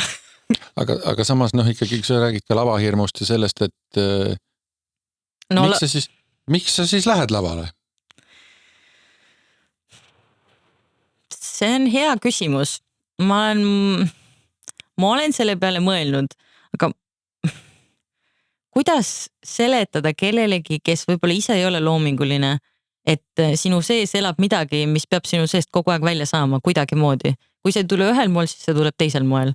Et ma olen öelnud alati, et mul on olnud 2 kirge, kui ma väike olin, et minus on olnud see kunstniku pool ja minus on olnud see muusiku pool või siis keegi, kes tahab muusikaga tegeleda. Ja kunstiga ma selles suhtes nagu, ütleme nii, et muusikaga ma alustasin, ma õppisin klaverit, ma ei olnud väga hea klaverimängija, minu klaveriõpingud feilisid väga mitu korda, ma jäin umbes 2 korda istuma seal klaverikoolis ja siis viimasel aastal, põhimõtteliselt seal on 7 klassi on ju, ma käisin eelklassis, käisin veel kord eelklassis, sest ma ei olnud valmis. 3. klassis ma jäin istuma ja siis 6. klassis ma põhimõtteliselt andsin alla, sest õpetaja ütles mulle, et sul tehnikat ei ole, kui sa suvi otsa harjutada ei soovi, siis pole mõtet tulla tagasi sügisel, et 7. klass on siis see lõpetamise klass, et ma väga tahtsin olla selles hea, aga samas ma tundsin, et mul ei olnud sellist nagu emotsionaalset tuge või vaimset tuge nagu kodus, et sellega tegeleda, et mind ei ümbritsenud keegi teine, kes oleks olnud loominguline, kellelt mina oleksin võib-olla saanud seda tuge ja julgustust ja võib-olla sellist nagu kuidas ma ütlen siis, nagu kellegi kogemust, ma saan näha, et tal tuleb nii hästi välja, et ma nüüd ka tahan hullult teha seda entusiasmi pealt. Ja samas kunstiga oli täpselt niimoodi, et kuna ma muusikaga juba olin nii-öelda klaveriga alustanud, siis minu vanemad on täpselt see, et mis me su peale siis raha raiskasime, et sa käisid seal muusikakoolis, et nüüd pead ära lõpetama, et sa ei saa midagi muud teha, sa ei saa oma meelt muuta, et mis me viskame selle raha kuskil prügikasti või. Et nagu mis mõttes, et sa tahtsid 6-aastasena klaverit õppida, miks sa siis nüüd enam ei taha õppida, Väga palju võib muutuda inimese sees 6-aastaselt 15-aastaseks saamisega, 10 aastat on väga pikk aeg. Et siis, kui mina nagu avastasin, et mul tuleb tegelikult see joonistamise värk päris hästi välja, et võiks kunstikooli minna, siis mul oli nagu selline ultimaatum, et nad nagu, muusikakool võttis hästi palju aega ära ja kodus nagu ei vaadatud sellele ideele väga hästi, aga lõpuks neil ei jäänud midagi muud üle, sest ma ise siis otsisin üles, et millal need kunstikooli sisseastumiskatsed on ja uhkelt siis 12-aastaselt ma läksin oma roosa varbikotiga sinna sellele katsetele ja sain sisse. Ja siis ma 3 aastat käisin kunstikoolis ja muusikakoolis ja tavalises koolis ja siis reaalselt enam aega jälle ei olnud. Et seesama fenomen, mis hiljem arhitektuuris jõudus siis ka. Ja see on jah kuidagi naljakas, et kogu aeg on nagu varieerunud see, et tahaks teha midagi loomingulist, muusika on ka loominguline, aga see pole päris seesama. Ja muusika osas oligi see, et kuna ma olin kogu aeg siuke närviline laps, nagu et esinemisnärv vedas mind väga tihti alla ja mida rohkem ma nagu esinemisnärv alt vedas, seda vähem ma tahtsin minna uuesti esinema. Et keegi ei sundinud mind seda tegema, aga see oli kuidagi mu enda jaoks oluline, et mul oli nii palju anda, miks ma siis seda anda ei saa nagu, et see on nagu selline Vot see on nagu läbikukkumise tunne, et sa tahad nagu, ma laulan nii ilusasti, kurat, miks siis ei tule välja, kui ma lähen lavale nagu seda asja tegema, et kodus mängisin nii ilusasti klaverit, nagu miks ei tule välja siis, kui teised vaatavad, Ja see lõppeski nagu selge, et ma mingis mõttes nagu sattusingi nagu isolatsiooni, et see hirm muutus nii suureks, et väga raske oli nagu mängida klaverit teiste inimeste eest, et see jäi kuidagi minu enda nagu rõõmuks, minu enda nagu sisemiseks lohutuseks mõnes mõttes. Et see aitas mul kuidagi oma emotsioonidega toime tulla, aga see ei olnud nagu, ma ei tundnud ennast piisavalt julgelt, et väga nagu teistele seda näidata. Ja see on hästi naljakas, kuidas hiljem siis nagu ikkagi transformeerus, sest no ma ei saanud sealt lavalt eemal olla. No nui neljaks, et kui sinu sees on ikkagi midagi, mis peab välja tulema, siis ühel või teisel moel ta tuleb välja. Et ma mäletan, et gümnaasiumi esimesel aastal oli meil selline asi nagu mingi pall, ma ei mäleta, kas see oli aastapäeva pall või mingi pall, igatahes ma kuidagi valmistasin ette mingid oma laulud selleks ja keegi pakkus mulle seda esinemist välja ja ma mäletan, kui närvis ma ei tahtnud sinna aastapäeva pallile minna, ma tahtsin oksendada lihtsalt seal kuskil vetsus, et teha oma see esinemine ära ja siis vaadata nagu, et mis elust edasi saab, on ju, et kui see välja tuleb, siis noh, jess, on ju. Aga reaalsus oli see, et ma läksin sinna lavale ja ma ei teadnud, kas ma saan hakkama sellega. Et see ei olnud isegi tehnika küsimus, sellepärast, et kui sul närvi üle võtab, siis kuidagi sõnad lähevad meelest, näpud muutuvad makaronideks ja lõpuks noh, see tunne, vaata, kui sa siis nagu läbi kukud, on nagu see, et ma ei saa mitte midagi teha, mul on oma keha, et peaks nagu idee poolest suutma ju seda kuidagi moodi kontrollida, aga ei õnnestu. Ja mulle tundub, et nagu loovuse puhul on see nagu see koht nagu, kus mida ei saa kontrollida, räägitakse, et saab kontrollida, aga tegelikult ei saa kontrollida. Tuleme korra selle karjääri juurde tagasi, me ei ole veel päris lõppu jõudnud sellega. Pärast Skype'i, ma vaatan, et sa tegelikult juba Skype'i ajal juba isegi enne Microsofti hakkasid oma seda graafilist disaini tegema? No tegelikult, kui nüüd kõik ausalt ära rääkida, siis alguses ei olnud graafilise disaini eesmärgil tehtud. Ühesõnaga, sa ütlesid, et ma hakkasin tegutsema, tegelikult nagu see tegutsemise algusaasta või kuupäev, mis seal on siis see, kui ma tegin oma firma või registreerisin oma firma ära, mis oli ka paljude erinevate asjade kokku sattumus, et miks ma seda üldse tegin. Tehtud sai see ühe sõbrannadega veedetud õhtul, meil oli siuke veinikärbeste klubi on ju, et me saime aeg-ajalt kokku, jõime veini ja siis rääkisime elust ja asjadest. Ja selleks ajaks olin ma juba piisavalt palju nagu rääkinud ja vingunud selle üle, et tahaks jubedalt nagu oma nagu äri võib-olla siis teisele tasemele viia, tahaks vabakutseline olla. Aga ma ei julgenud. Ja mida ma tol ajal tegin, oli see, et ma olin leidnud endale uue hobi jälle, jällegi kõik loovad väljendusvormid on, et siis ma olin ehetekunstnik ja ma olin ehetekunstnik ühe väga huvitava nagu materjaliga siis, et mida eesti keeli nimetatakse sulapärliteks, inglise keeles on siuke asi nagu fused beads, aga põhimõtteliselt idee on siis selles, et sellised plastikpärlid, mis siis pannakse nuppudega laua peale, loodakse sellist nagu pikslikunstilaadset nagu pilti ja mille sa siis saad kokku triikida. Et paned sinna küpsetuspaberi vahele, et riik kokku seda sulab nagu kokku, et tekivad sellised pildid. Ja ma arvan kuskil 10, 11, 12 sellises vanuses mul onu ükskord tõi sellise komplekti, ta töötas Soomes ja ma panin hästi palju neid pilte kokku, aga mu ema kunagi ei triikinud neid kokku, ma ei tea, mis põhjusel ta ei triikinud. Et ju ta siis kartis, et siis rohkem ei ole neid pärleid seal või siis ta ei mäletanudki või ta siis ei viitsinud. Emkumb, igatahes mulle jäi see kuidagi hinge, et ma ei saanud neid pilte kunagi kokku panna. Või kartis, et rikub triikraua ära. Võib-olla ka seda, jumal seda teab. Ja kuidagi siis need pärlid tulid minu ellu tagasi, siis kui ma olin umbes, ma ei tea, mis ma võisin olla, äkki 24, 25, kas ma pean arvestama, no ütleme 25, 26, selline aeg. Ja mul tuli mõte, et et jälle loovuse väljendused, kuna ma midagi loovat tol hetkel ei teinud, on ju peale Skype'i töö, et see oli nagu siuke igav ajaveide, et siis on kõrvale midagi toredat teha ja siis ma hakkasin tegema kõrvarõngaid nendest nii-öelda pikslitest siis. Ja väga hea äriidee, loov väljakutsed, ehetekunstnik, hakkame neid etsis müüma, teeme igast nänni värki, käime laatadel, möll, kõik. Ja selleks, et saaks arveid esitada ja osta neid pärleid, oli mul vaja oma seda firmat. Meilgi on kodus mõned. No vot. Juhtus. Ükskord saatsin sulle ka. Ja siis paar mingid kuusehed ka. Ja just. Need, mis öösel helendavad. Ühesõnaga, ma alati naersin, et lubage lastel teha neid asju, mida nad tahavad teha noorelt, sellepärast et muidu on kartus, et 25. 30. see sama asi tuleb tagasi. Ehk siis, kui mina ei saanud mängida väiksena nendega, siis ma hakkasin 30-aastaselt nendega mängima. Ja noh, jälle nali naljaks on ju, tundub, et täiesti siuke mõttetu pisikene ettevõtmine, aga tänu sellele läbi Etsi leidis mind see nii-öelda Briti kirjastus on ju, kes võttis minuga ühendust, ütles, et kuule, et tundub, et päris hästi tuleb välja, et kirjuta meile raamat. No ja siis ma kirjutasin neile raamatu. Mis teed? No vaata, kui lapsena ei saa piisavalt legodega mängida. Okei, head mängimist. Ma tulin hiljem tagasi siis. Ma kohe panen selle kokku ja siis lähme edasi. Okay. Räägi nii kaua sellest, kuidas sa Fliipi sattusid?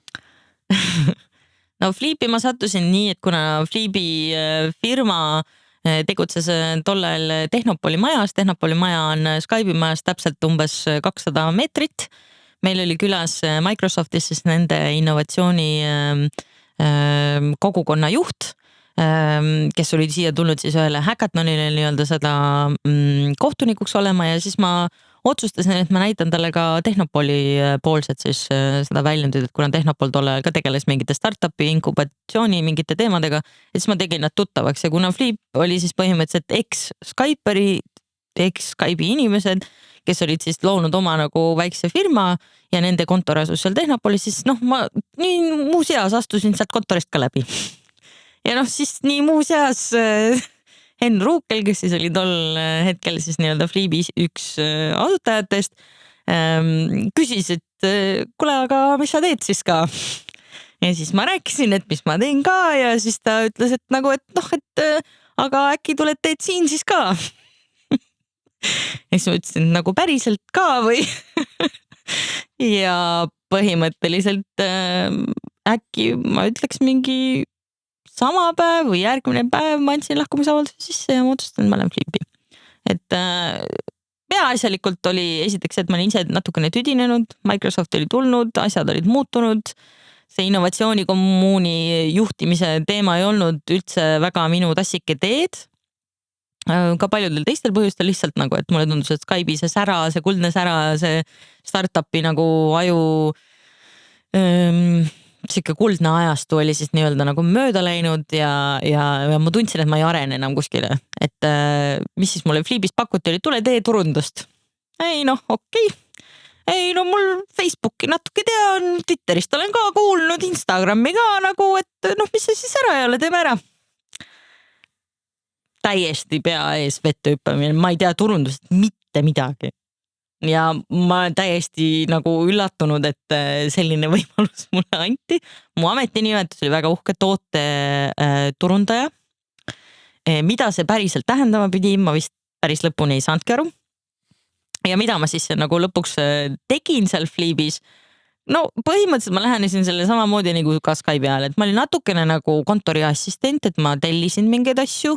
Siis ma disainisin Fliibi merch'i, et noh, T-särke, mingeid pastakaid tellisin seal.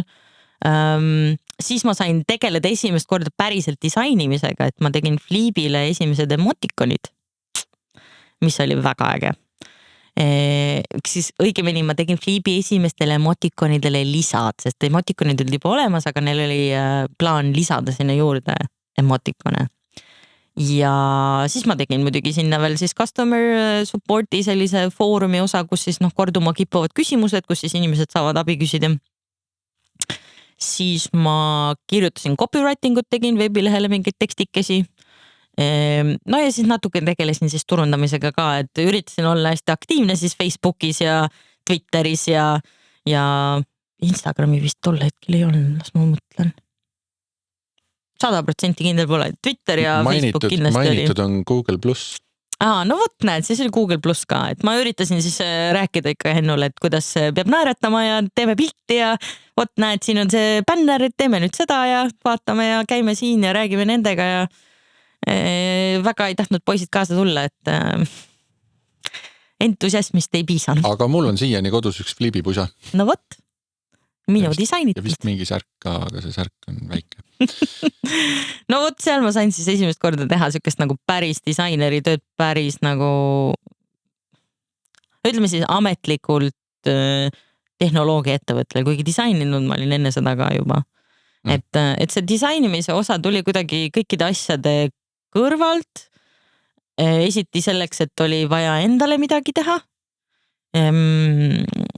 Siis oli vaja näiteks, kuna ma tegelesin näitlemisega mingi aeg seal ka Kaari Sillamaa kaunite kunstide koolis, siis nendel oli selline, et nad iga aasta paar etendust tegid ja siis neil oli plakateid vaja ja siis neil olid mingid DVD kujundused ja värgid seal. Et siuksed asju nagu tegin kõrvalt ja mingid noodivihikuid disainisin neile. Ja siis kuskil sinna vahele tuli see Nordic Testing Days veel. Ja see tuli, ma vaatan umbes samal ajal kui Flip. Jah. Mis oli ka väga hea põhjus, miks firmat omada, siis ma sain teile ka arve esitada.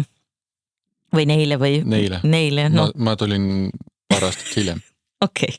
No ühesõnaga, siis jah, kuidagi see konverentsi asi tuli sinna sisse ja ma ei tea, niimoodi see disainivärk tol ajal ma ei näinud nagu, et see toob mulle selle raha sisse, et sellepärast ma nii järjepidevalt käisingi kogu aeg Microsoftis ja Skype'is ja Flipis ja mujal kohtades tööl, et ma nagu väga ise ei uskunud selles, et Skype'i all ma korra nagu üritasin disainitiimi minna, aga ma olin ennast ära veennud, et graafiline disainer ei saa olla, kui sa ei ole lõpetanud graafilise disaini eriala. Mis oli kõige valem viis ennast üldse nagu veenda, on ju. Ja siis samas ise tegin kogu aeg, kujundasin mingeid plakateid ja PowerPoint presentatsioone ja tegin videotöötlus, kui vaja oli ja reklaame, mida iganes ja siis rääkisin, et ma ei ole disainer. Aga siis sa läksid ka ühel hetkel ikkagi Kuressaarde seda teabegraafikat õppima. Ja, teabegraafika tegelikult, maakeeli graafiline disain, nad ei saa lihtsalt võib-olla nii fansilt öelda seal kutsekoolis. Aga Flibi ajal ma siis nagu hakkasin reaalselt nagu otsima kohta, kus saaks seda õppida ja neil oli väga hea tsükliõppeprogramm, mis tähendas seda, et nädal siis tuleb koha peal olla ja siis 3 nädalat on nagu kaugõppe või et saad koduseid töid teha. Ja siis mulle tunduski, et see Flibi kõrvalt sobis väga hästi, et neil polnud vahet, kas ma olen seal kontoris või ei ole, on ju. Et jällegi nende see algusaastate aeg oligi, et oli rohkem selline startup, on ju ikkagi, et vaba kava, et peaasi töö on tehtud. Ja siis kuidagi jah, ma nii mäletan seda, kui ma sinna sisseastumiskatset tegema läksin. Mõni teine tuli seal 3 paberit näpus, on ju, et tahaks ka nüüd tulla seda disainivärki õppima ja siis ma tulin sealt. Ja siin mul siis on konverentsimaterjalid, siis need on need raamatud, mis ma olen teinud, ja siis siin on nagu need umbes 100 plakatit, mis ma olen kujundanud, aga ma ei tea, kas sellest piisab nagu, et tahaks nagu tagasi, ütelge ausalt, et kui ei sobi, vaata umbes siukse stiilis, et see enesepettus või see nagu delusion, kuidas see eesti keeles öeldakse, delusion. Kujutel nagu või siuke ettekujutus kõigest sellest oli nagu nii mööda. Et iseendasse ei usu nagu, et ma oskan seda asja tegelikult teha, sest keegi teine ei öelnud mulle, et ma oskan seda asja teha. Aga ometi kõik, kes sult midagi tellisid, maksid arved ära ja tellisid pärast veel, et... ega ma väga palju ei küsinud ka. See on siuke vihje, vaat. No vot see oligi see, et ega ma väga palju ei küsinud, vaata, igaks juhuks, et äkki ei ole hea. Ja. Siis ei ole vastutust ka nii palju. Jah, just. Siis ma saan pärast öelda, et kui valesti välja tuli, et ärge siis makske, et ei ole vaja. Siis ei ole kaotus nii suur enda. Ma kavan. Pole vaja, et ma tegelikult tegin teile veel 2 korda rohkem nagu nägin vaeva, kui ma arve esitasin, aga pole vaja, nagu kõik on korras. Mitu korda seda ette tuli, et keegi ei tahtnud sulle arvet maksta? 0. Nii. Millest me räägime? Ma räägin enesepettusest räägime. Jah, väga hea.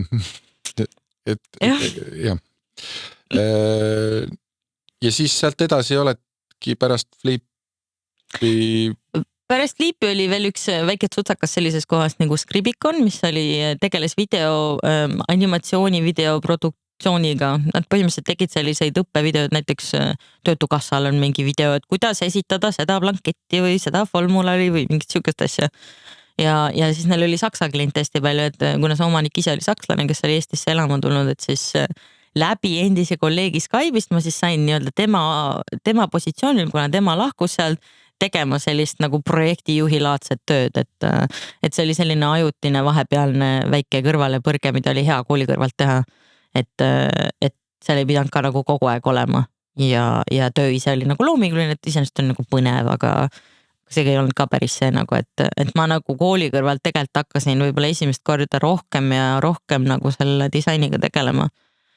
Ja mis veel, üks asi, mis ma tahtsin, see Fliibist ära tulemine, see oli hästi eksprompt nagu. See oli eksprompt selles mõttes, et jälle oli mingi jaanipäev oli just mööda saanud. Meil oli hästi palju nagu olnud turundusega probleeme, selles mõttes ülemus või siis sellel hetkel firma juht siis tahtis kogu aeg nagu turundust jälle ümber planeerima hakata, et see ei tööta ja jälle tuli mingi uus juht ja jälle oli peale jaanipäeva kell 9 hommikul turundus, koosolek järgmise kvartali ette planeerimiseks, teeme kõik jälle ümber, et just nagu tundus, et hakkas selgemaks pilt minema, jälle keerati nii-öelda kaardid jälle piltlikult öeldes tagurpidi, mina enam ei jaksa. Ma olen kuskilt kunagi kuulnud, et turunduses on oluline olla ka nagu järjepidev. Kas tõsi?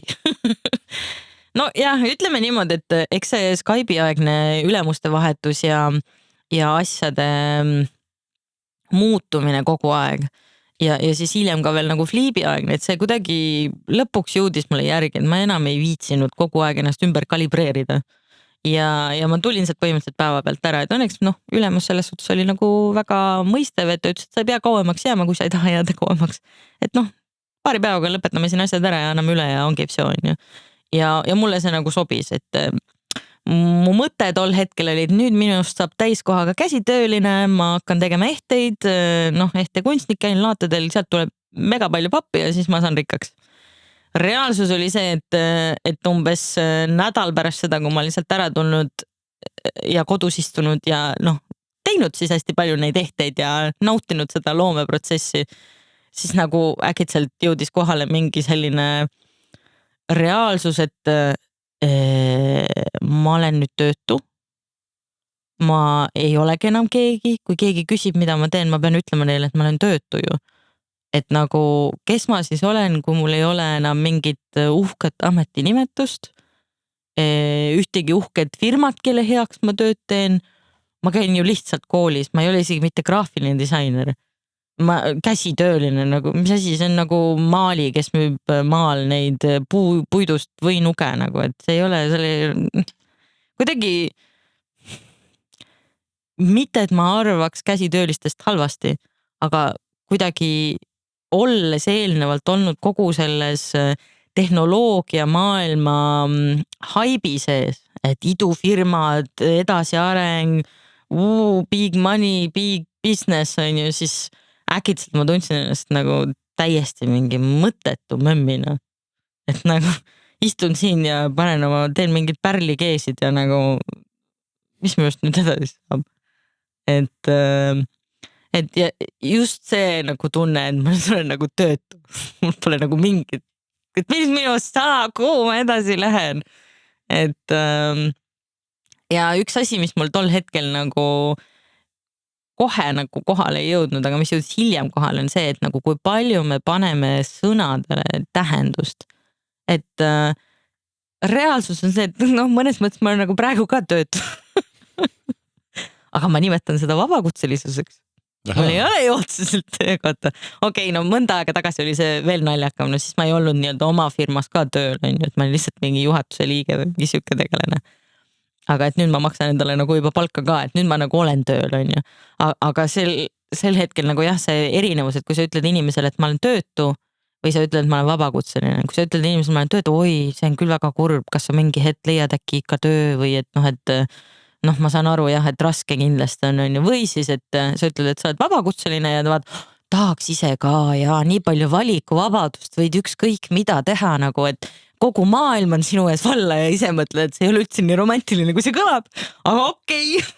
Et kui ma pean ennast nagu kellelegi tutvustama, ma mõtlen siis parem juba vabakutseline, sest see nagu tekitab minus enda sees nagu palju nagu parema tunde. Kuule, aga võib-olla kui me sõnastaks töötu ümber natukene, mitte töötu, vaid töövaba. Jah, kohe palju parem on ju. Mulle tundus, et see vaba seal vabakutselisest nagu mõjub kuidagi. Töövaba. Töövaba. No ja, aga siis tegi ka küsimus, et mida sa teed kõigi selle vabadusega, mis sul antud on nagu. Mis sa tööd ei tee, mis sul viga on, sa peaksid olema täiskasvanud ja hea nagu ühiskonna liige ju, produktiivne. Sa töötu tähendab seda, et sa elad töötukassa kuulul, isegi töötukassa ei tahtnud minust midagi kuulda, see oli kõige masendavam selle juures. Ma põlesin läbi, ma taastun natuke aega, aga siis see on juba, sa ikka defineerid selle kui ajutise. Sul on nagu mingi vaimne psühholoogiline probleem on ju, noh. Et varsti saab minust jälle see ühiskonna liige, aga praegu ma olen seal kuskil vahepeal. Aga kuidas siis vabakutselise? No vabakutselise elu ei ole midagi nii lilleline, roosiline ja meelakkumine, et see algusaastad, eriti see, kui ma koolis nagu käisin, olid rasked, sellepärast et sellist situatsiooni ei olnud mul kunagi varem olnud, kus ma reaalselt nagu läksidki poodi ja 7 eurot, sa mõtlesid, mida selle eest osta endale saad nagu, kilo kartuleid, võib-olla 2 kilo kartuleid ja siis tead, et nädalaegused kartulid, thanks. Isegi need kiirnuudlid ei olnud ahvatavad, kartul tundus parem variant, äkki saab kõht paremini täis, on ju. Või see, et sa pead näiteks oma vanematelt raha küsima. Ei olnud kunagi varem ette tulnud minu elus, et ma olen kogu aeg olnud niivõrd iseseisev, et mul on see raha tulnud kas läbi töö või läbi siis mille iganes, on ju, et see on alati olemas olnud ja kui sa siis oled mingil hetkel oma 25 aastalt või 27 aastaselt sellises situatsioonis, kus tšau mamps, nagu, et kuule, et äkki saad nagu veits pappi visata, et sa tead, et neil on ka raske, on ju. Ma maksan sulle hiljem nagu siis tagasi, on ju. Et minu jaoks oli see kuidagi hästi raske seda abi küsida ja hästi nagu, mitte häbiväärne, aga kuidagi nagu, et mis mõttes ma siis nagu hakkama ei saa. Et mul nagu on ju haridust ja mul on ju nagu need töökogemused olnud, et ma olen ise valinud selle, et ma praegu nüüd käin siin koolis ja nagu, et see vabakutselise asi pole nagu läbi töötanud, et tunned nagu ennast veits läbi kukkununa.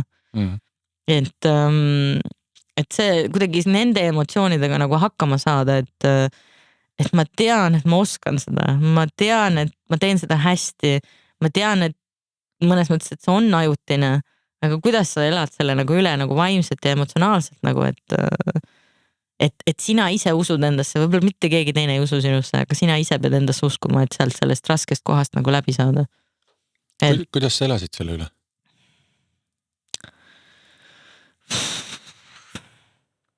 See on hea küsimus. Kust sa tuge leidsid?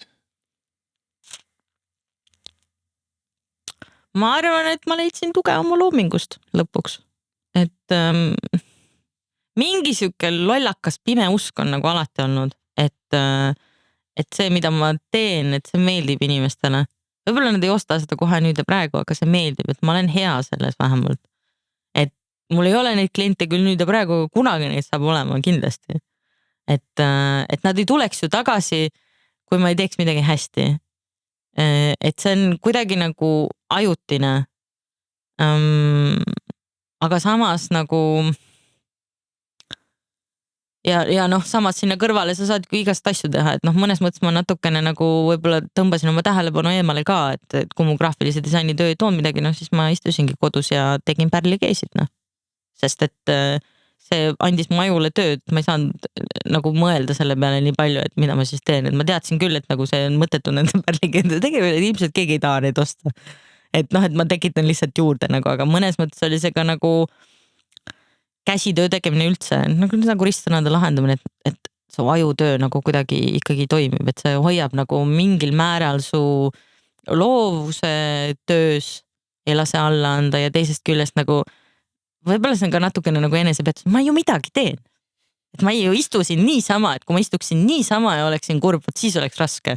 Samast on ka nagu mingit laadi meditatsioon või nagu sa lõdvestad sellega ennast, et sa teed mingit ja teistpidi see treenib ikkagi mingit motoorikat ja...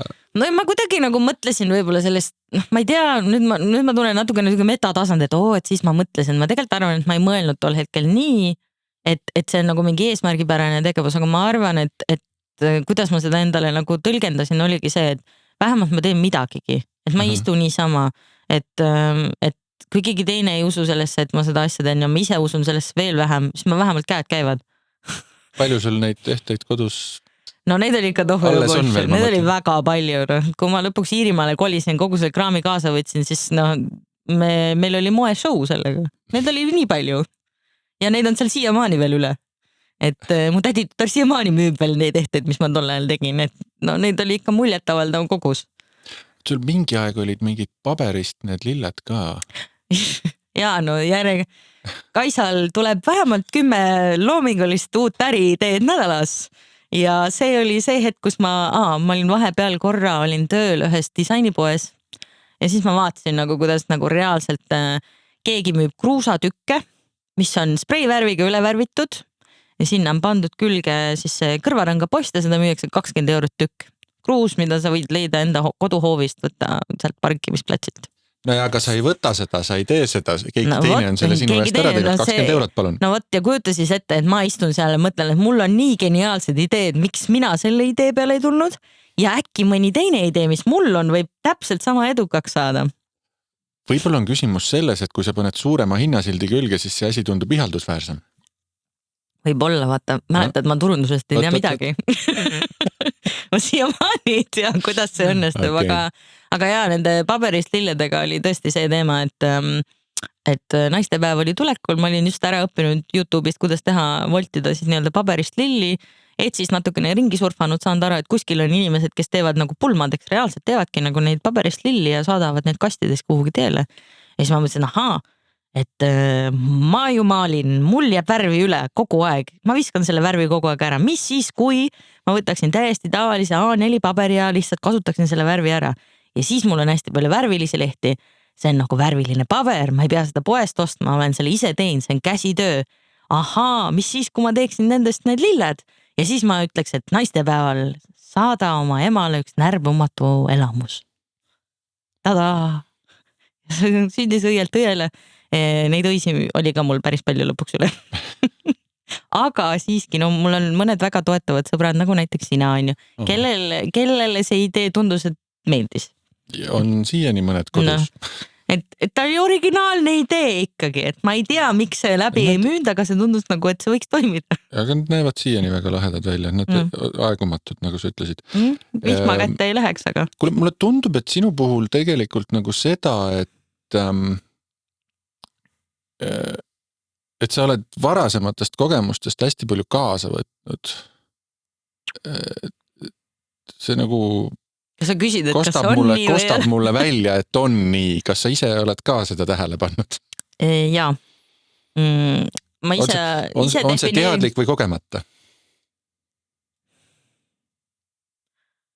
Ma ütleks, et see on pigem kogemata, aga see kogemata tuleb sellega, et ma hästi palju vist kompenseerin oma teadmatust ja seda ärevust millegagi mitte hakkama saada sellega, et ma siis pingutan 2 korda rohkem ja ma üritan saada hästi heaks millekski. Ja kui ma olen juba saanud millekski väga heaks, siis lööb minus välja see õpetaja geen kuidagi, et ma hakkan teistele siis rääkima, kuidas nemad ka võiksid saada väga heaks, sest empaatia minus või empaat minus tunneb nagu kaasa, kui keegi saa väga hästi millegagi hakkama. Et mul tahaks parendada ju. Teeme siis paremaks, et ma aitan sind, ma olen su jaoks olemas, ma räägin sulle, kuidas minu jaoks toimis, vaata, äkki toimib sulle ka. Ja ma arvan, et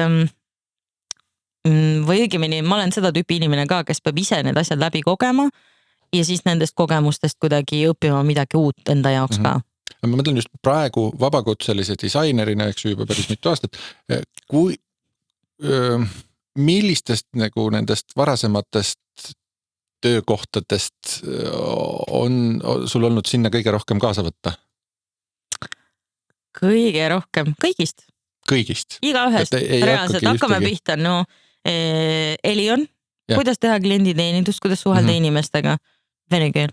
No nüüd ma enam nii hästi ei veneta, aga ikkagi Skype, absoluutselt klienditeenindus otsast lõpuni, koolitus otsast lõpuni, isegi graafilise disainerina sa pead oma klienti koolitama, kuidas mingi asi käib, või rääkima, oskama seda infot edastada nii, et see oleks viisakas, mitte jätaks mulje, et ma olen üleolev, kuidas sa nii loll oled, et sa ei tea. Aga sa just, et sa ei müü kliendile otseselt koolitust, aga kõige muu taustal sa pead teda koolitama, et ta oleks sulle parem klient. Just, et ta teaks, millega ta tegeleb ja samas nagu tihti graafilise disainerina ka, sa teed selle kujundustöö ära, aga siis see klient läheb sellega ju trükikotta, on ju. Trükikoda saab aru, et see klient ei tea midagi sellest asjast, ja siis on jälle jama, on ju. et sul on kaks võimalust, et kas sa ütled, et kui sa selle trükikotta viida, ütle, et trükikoda võib minuga ühendust võtta või teine variant, et ma räägin sulle ära, mis probleemid võivad ette tulla, et sa juba ennetavalt tead, mille järgi valida oma siis seda järgmist koostööpartnerit. Et see on hästi kasulik just sellepärast, et esiteks annab kliendile mulje, et ta see kuidagi empowering, mis on väestan teda siis või. Ja teisest küljest annab see mulle ka sellise ninatarga mulje natukene, et või et ma tunnen ennast hästi, et ma sain jagada midagi, mida ma tean, see kõik ei ole kasutu. Oled kasulik olnud? Jah, just. Et lisaks kujundamisele ma saan sulle ka teadmistega kasulik. Nii. Fliibi ajast turundust, niivõrd kuivõrd on ju Skribikuni ajast projektijuhtimist, tegelikult seda oli ka Skype'i ajal on ju, et see on nagu kõik siis see nii-öelda see eelnev karjäär tehnoloogia vallas. Ja ma ütleks, et see graafilise disaineri osa on kõik nagu see firma juhtimine lõpuks. Et kui sa oma nagu ettevõtte teed, on ju, mis sus siis edasi saab. Et siis sa oledki ju iseenda raamatupidaja, iseenda klienditeenindaja, iseenda turundaja, iseenda boss on ju kõik, et vahepeal ma naeran, et mul on väga julm boss, et kunagi ei lase mul puhkusele minna ja ilgelt nõme nagu kogu aeg paneb tööle. Õudne tüüp. Hästi palju nõuab ja ootab mult. Ma loodan, et ma temaga kunagi ei kohtu. No karta on, et sa oled juba ammu kohtunud. Ma ei ole lihtsalt kunagi see ülemus. Ei ole. Aga ise endale sa oled alati julmem ülemus kui kellelegi teisele. Absoluutselt. Siis ühesõnaga, et ühtegi sellist tööd su varasemast portfooliost ei tule meelde, mis ei oleks sulle mitte midagi praeguseks andnud. Ma olen väga suur sellesse uskuja, et ükskõik mis tööd sa teed, sa leiad alati midagi, mis A, kas toidab su unistusi, B, annab sulle mingeid uusi oskusi või C, tahaks lisa veel üks kolmas väga tark A ja B tundub, et C, raha ka, aga sa õpid nagu alati läbi selle ka inimesi palju tundma.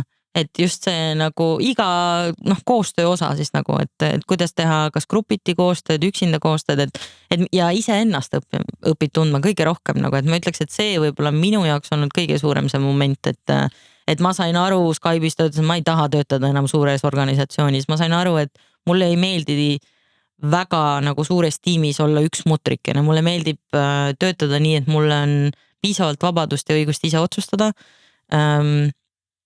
Ma tahan nagu usaldust oma ülemuse poolt, mulle ei meeldi mikromanageerimine ja mulle meeldib see, et ma saan praegusel hetkel ise juhtida oma aega, ise valida, millal ma töötan, kellega ma töötan, mis on väga oluline aspekt.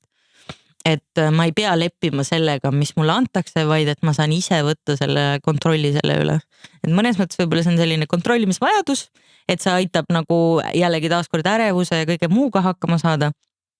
Aga teisest küljest nagu mul on tunne, et loovad inimesed peavadki tegema õigete inimestega koostööd.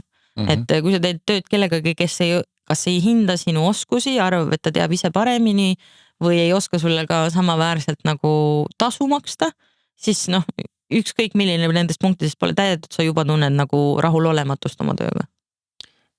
Ehk kui see sektsioon kokku võtta, siis et tegelikult on igalt poolt midagi õppida, ole ainult, eks ju, tubli ja tunne see ära ja... No täpselt selles suhtes, et kui ma läksin Skype'i klienditeenindust õppima, keegi ei käskinud mul koolitajaks hakata. Kui ma hakkasin koolitama, keegi ei käskinud mul sealt edasi koordineerima minna. Kui ma hakkasin koordineerima, keegi ei öelnud mulle, et kuule, tee videokoolitusi või lindista või õpi mingeid uusi asju siin juures või tee sealt samas kõrvalt neid plakateid. Ma läksin disaini osakonda ka neid edasi saata. Aga ma tahtsin ise teha.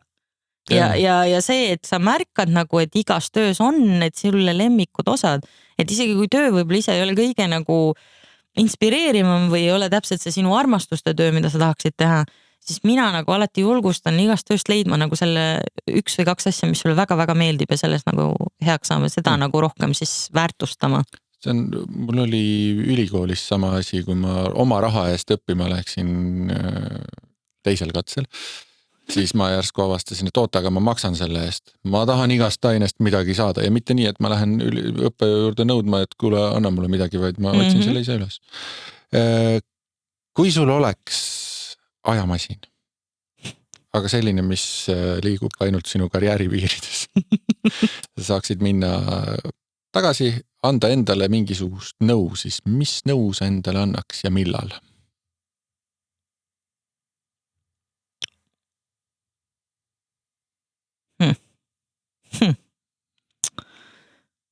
väga raske küsimus on see.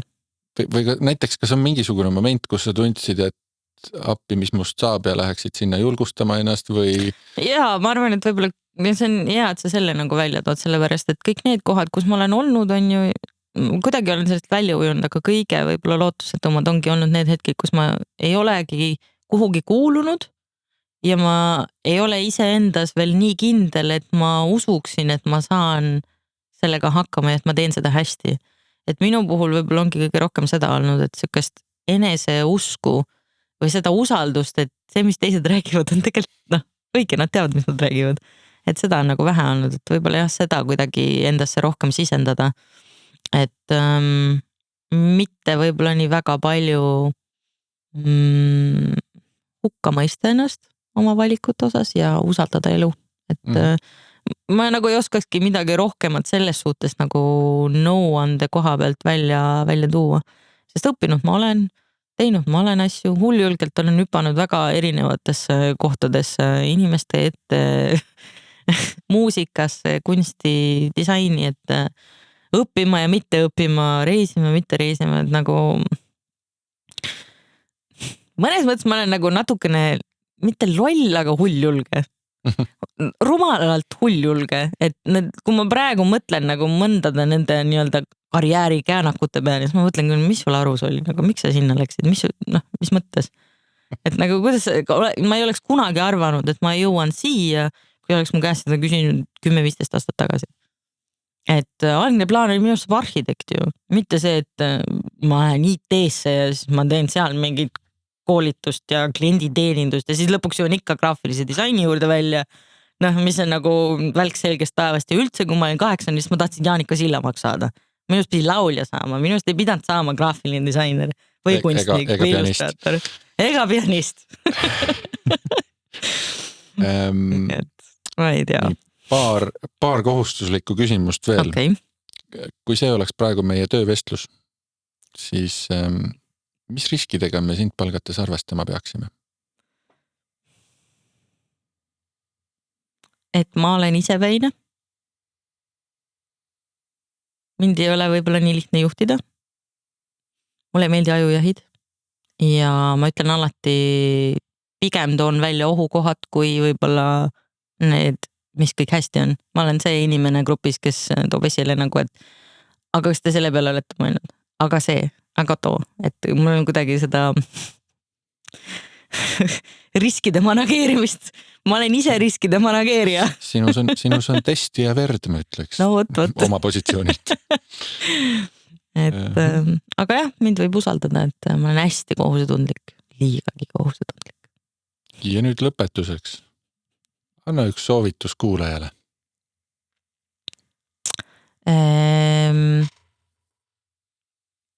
Julgege katsetada. Mis see oli see Oprah Winfrey tsitaat, mida ma sulle jagasin? See oli, et hirm on julguse puudumine. Ja või oli julgus on, julgus ei ole mitte hirmu puudumine, vaid see on see, et sa teed seda hoolimata sellest, et sul on hirm. Kui sa midagi armastad, siis sa ikkagi lõpuks jõuad nagu sinna välja, et öeldakse, et sa oled nii hulljulge, et sa ilmselt ei karda mitte midagi. Tegelikult ma kardan väga palju ja väga tihti, aga ma miski pärast nagu võtan selle sammu ette, ma alati mõtlen, et kui ma selle esimese sammu teen, siis vaatame, mis edasi saab. Et see ei tule nii lihtsalt.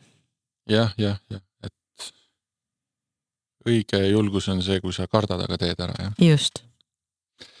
Väga hea, ühesõnaga ärge kartke, tehke ära.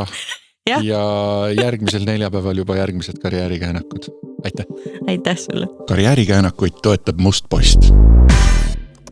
Karjäärikäänakute podcasti leiad YouTube'ist, Spotify'st, Apple podcastist, Google podcastist või mõnest muust sulle meeldivast podcasti rakendusest.